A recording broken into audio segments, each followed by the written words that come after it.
Okay, in this video tonight, I wanted to discuss some misinformation that's still been going around about Greek Row, basically about Ethan with the fraternity and grades, and then about emergency procedures for fraternities and sororities. So, first, I'm going to play a segment by Bubbly Waters and then discuss what she was talking about in there. And it deals with Ethan. Because why was Ethan over at staying at the King House? Because Sigma Chi, the frats get a bad name if you got a low grade. You have to keep up grade point average, and if you don't, they get a mark off of their. I don't know what they do. There's several different things I'm sure they do. Maybe they just get slapped on the wrist for the most part, but it's in the books. Okay, I'm going to stop it right there for a minute. Yes, Bubbly is correct. There are grade standards that the chapters must meet. University of Idaho IFC, and that's the Interfraternity Council. Every college campus that has fraternities has to fall under IFC guidelines. And then also Sigma Chi, the individual fraternity house, has its own grade standards. So I just want to show you what those GPA standards are, just so you know. Okay, this is the IFC guidelines at University of Idaho for academics for fraternities. Each member chapter shall maintain a minimum chapter GPA of a 2.0 per semester and a minimum new member class GPA of 2.80, or be at or above the institution's all men's grade point average if that grade point average is below a 2.80. Now, the Sigma Chi national webpage talks about academic requirements for pledging, and that says that you must have an accumulated scholastic grade point average of at least 2.50 or above the all men's average at the host institution. So that would be for somebody that's going through Rush that's already been in college. And then it says a freshman who has not yet received college grades must have obtained one of the following academic standards: graduated in the top 25% of his high school or equivalent graduating class, or must have a minimum high school GPA of 3.0. And it says these standards shall be considered a minimum, and therefore chapters may define higher academic standards. So basically, the chapter has to strive for at least a 2.80 GPA overall. So that means some members can be below that, some can be above that. Now, I couldn't find Sigma Chi from U of I's specific chapter guidelines, but I can show you what their grades were in the spring of 2022, which was before, any of this question came up about whether Ethan was having grade issues, and Sigma Chi has really good grades. Okay, I apologize for my highlighter getting more than just Sigma Chi, but you can see Sigma Chi is fifth out of all the fraternities. So they are in the upper tier for academics. They had a spring semester 2022 GPA of 3.30 and a cumulative for that school year of 3.27. So they were way above the IFC standard of 2.80, which is also the all university grade point average. If you look, University all undergrads was 3.15, and then IFC average was 3.13. So they were kicking butt. They were having no issues at all academically. So the people that aren't living up to the GPA, they are shoot off to another house momentarily till they get their grades up, and then maybe they're brought back. Okay, stopping there again. They do not shoo you off to another house. If you are on academic probation, you do not get kicked out of the house. You're only going to get kicked out of the house if they kick you out of the fraternity completely, like they demember you. So Ethan was staying over at Xana's because it was his girlfriend. And there was obviously going to be more privacy there than in a fraternity house with 30 to 40 other people running around, and you usually share rooms with the other guys. So it's not unusual for someone to go spend the night at their girlfriend's place, and it had nothing to do with grades. He wasn't living over at King Road. He still had his room at the fraternity. But just in case you're curious what the probation is for somebody that's not meeting grades, let's take a look. And this is the Sigma Chi standards. So this is the Sigma Chi standards, and it says all chapters must achieve for each grading term in the academic year a composite GPA of a 2.75 on a scale of 4.0 or be above the institution's undergraduate all men's average, whichever is lower. And of course, we talked about the University of Idaho's all men's average already. Now it says at the end of a grading term, if the undergraduate member's cumulative GPA as recorded by the host institution, which is the university, falls below that required for initiation as specified in E3073, he will automatically be placed on academic probation for the following term as specified in E3076, and the member may appeal his probation. Now, academic probation prevents a member from exercising voting rights, holding chapter office, participating in intramural sports on behalf of the chapter, or attending social events. While on academic probation, a member is still expected to otherwise participate as an active member, including paying dues. And then I'll let you pause and read this next section. This is from the University of Idaho IFC guidelines. And of course, Sigma Chi was not in danger of being in any academic hot water. Their GPA was high. And one of the things that the university cannot do is they cannot restrict the chapter's ability to recruit. So if they aren't meeting academic guidelines, they cannot restrict their recruiting ability at least. But you can read the non-status sanctions below. But in this case, Ethan was a second-year fresher, meaning this was his second year as a freshman. And so he would have to be hazed all over again. That's part of the rules. That's the way it goes. No, Bubbly, that's not part of the rules. You don't get hazed again. First of all, hazing's not supposed to be taking place, but unfortunately we know it still does. But the hazing is only for new pledges. Once you are initiated into the fraternity, you are not a prospective new member or a new member. You've done all that. You've been through all of that.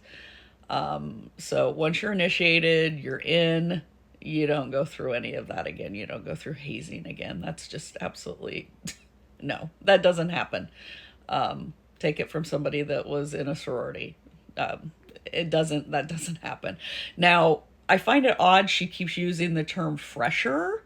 She uses second year fresher, and the only reason why I can think she's using that is because that 4chan post talked about Ethan being a second year fresher. Now, that is a British term. That is British slang for a freshman. It's not used over here in the United States. So I just kind of wanted to point out that I believe that 4chan post was written by somebody from overseas. I don't believe it was written by somebody in the United States. There's other terminology in that 4chan post also that was British, but I just find it interesting that Bubbly likes to use second year fresher. But here's the other thing. You can be a second year freshman, and that doesn't mean there was anything up with your academics. University of Idaho's on a semester system, so you just have to get 120 credits in to get your bachelor's degree.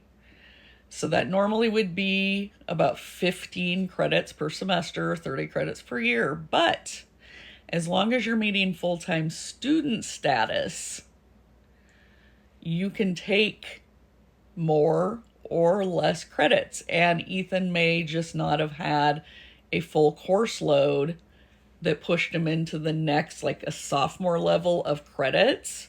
But that doesn't mean he was in trouble academic-wise.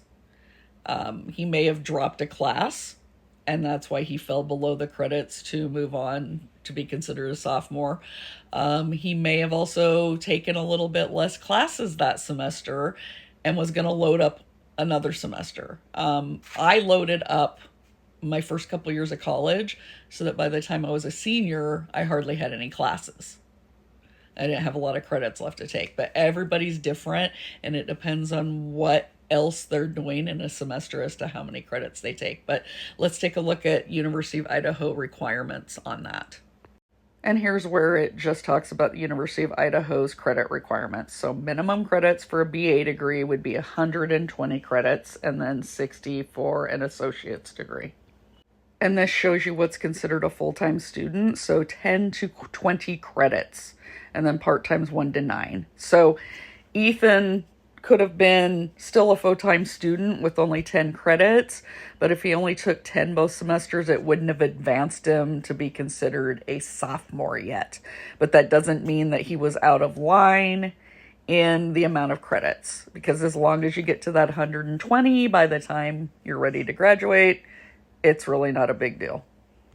And just also because of her silly notion that he would have to be like a pledge again and go through hazing, University of Idaho IFC says that an initiated member shall be defined as any man who has been initiated into any fraternity at the University of Idaho. A new member shall be defined as any man who has accepted a bid to join a fraternity but has not been initiated into that fraternity. Ethan was initiated, so therefore he was not going to be treated like a pledge. And here's Sigma Chi guidelines on that too, and you can pause and read that.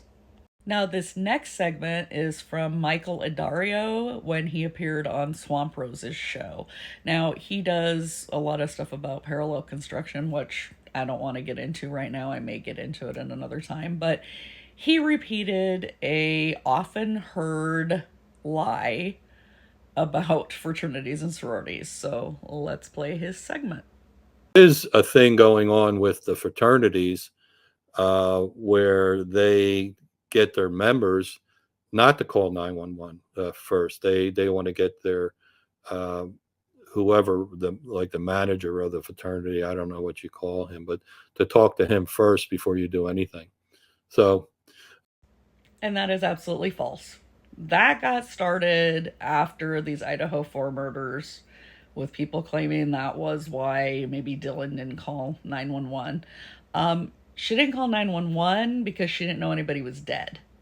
And then once Hunter Johnson came over and they saw, he found the bodies, then he immediately called 911. But there is no fraternity or sorority around that has guidelines that says you don't call 911, that you talk to the house manager first, like the house mom, or you call counsel first.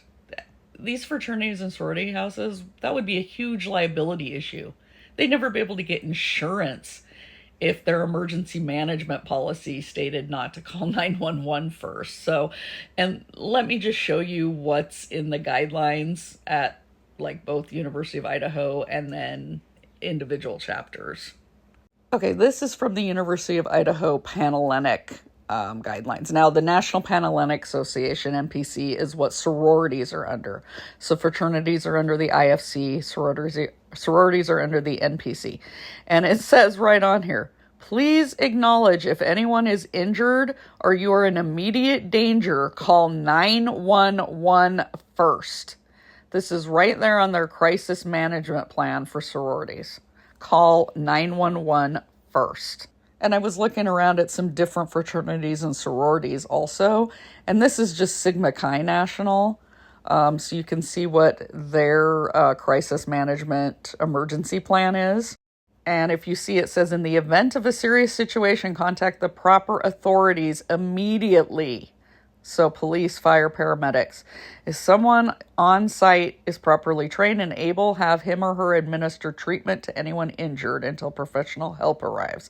Then it says gather facts and record all accounts of what happened. At a later time, contact all witnesses and record their accounts as well as their names, addresses, and phone numbers. And remember to take down the names of the police officers who responded to the call.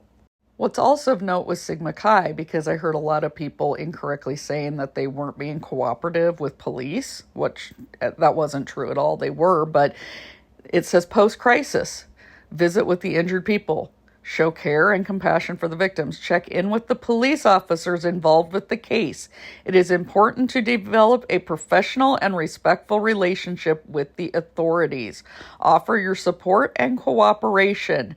Ensure them that you are willing to comply with anything they need and that you are taking the proper steps in managing the crisis. And this is actually the emergency crisis management sheet that Sigma Chi uses, and it gets filled out each year with the new officers. But right on it, it says emergency, call 911. Like, that's the very first thing. So, no, there is no policy that you don't call 911 first. And I was looking at the Alpha Phi sorority website, and right on their page, under like the crisis management, it says if you're coming to this website because of an emergency at your campus, stop now and do the following. Contact 911 immediately and work with the emergency responders. So, yeah, I don't know how or why some of these ludicrous rumors get started and then just keep circulating. I mean, I understand right now because there's not a lot of movement in this Idaho case because we're still a year away from trial that people are bored. So they're just rehashing old things. But when things have already been debunked or things are clearly not true, why keep recirculating them and act like they are true? It's just really frustrating. So, yeah, Ethan was not living permanently at King Road, and it wasn't because of grades. The chapter was in no trouble grade wise. He wasn't going to go through hazing again just because he was listed as a freshman still. You've got plenty of time to get your 120 credits in. And no fraternity or sorority tells their members not to call 911 first. So, hope this was helpful.